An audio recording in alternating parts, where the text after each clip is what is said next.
love it. The future of live entertainment has arrived and is celebrating one of the most prolific singers of all time. Although the world lost Roy Orbison in 1988, he is coming to Ruth Eckerd Hall as a hologram in a new concert backed by a live orchestra.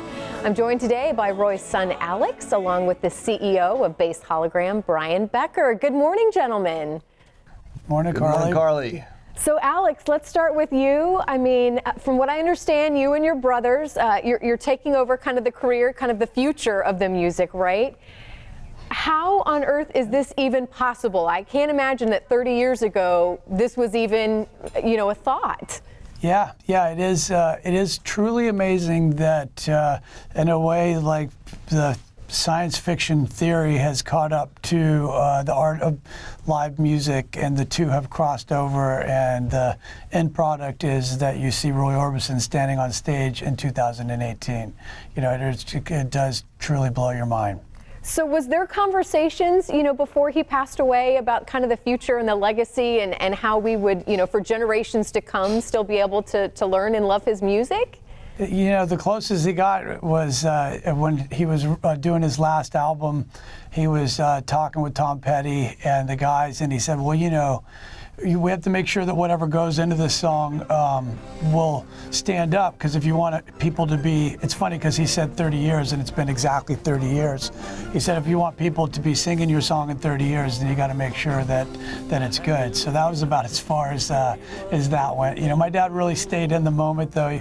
He wasn't nostalgic and then wasn't looking off into the future too often.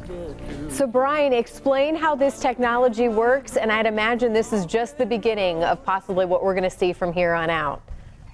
Well, I think it is just the beginning. I think it is a future of live entertainment because it allows us to bring one step further in terms of stagecraft to a stage. And in this case, we were able to bring an iconic artist like Roy Orbison, but it involves all of the fundamentals. And we have to have a great story, a great narrative, a great music, of course, which we have, great vocals, of course, we have, director, conductor, symphony, all it has to be put together. It involves rehearsals with actors and all the other things that we have to bring it together to be able to deliver the show on stage. And, Roy is so incredibly relevant today. I mean, if you look at the people that have covered his songs and the films and the TV shows that he's been in, I think people are going to either relive what it was like if you were lucky enough to see him, or see him in a whole different way and in a very contemporary way if you're a fan today. Is this going to pave the way, I think, for other artists, and at least maybe even artists that are currently alive today, and say, you know what, is this something that I'm going to want done as well, down the road?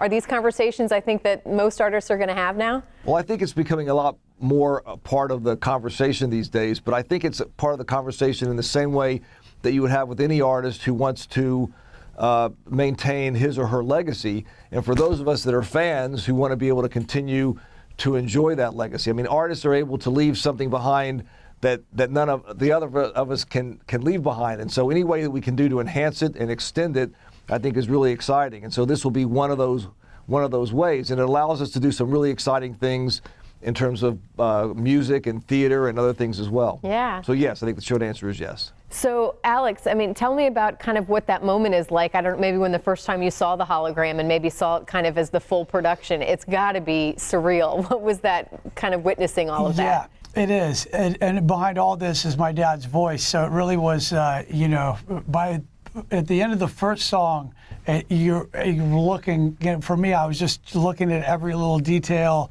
and then what's the second song is Crying, which has the huge ending. And so I was watching other people watch it as well, and the whole experience. And it was so touching to see these family moments that were happening with the people that were in front of me. And it really does, there's something so emotional about the moment, and just being as proud of my dad that the fact that a song that he wrote in 1960 is still people are out enjoying, and the fact that we have pulled off the impossible with this production and how everything is so cohesive. And so it is truly amazing, and it's just something that we're proud of. And well, job well done, gentlemen. We appreciate you spending some time with us this morning, and again, the show coming to Ruth Eckerd Hall. We can't wait. Thank you. Great.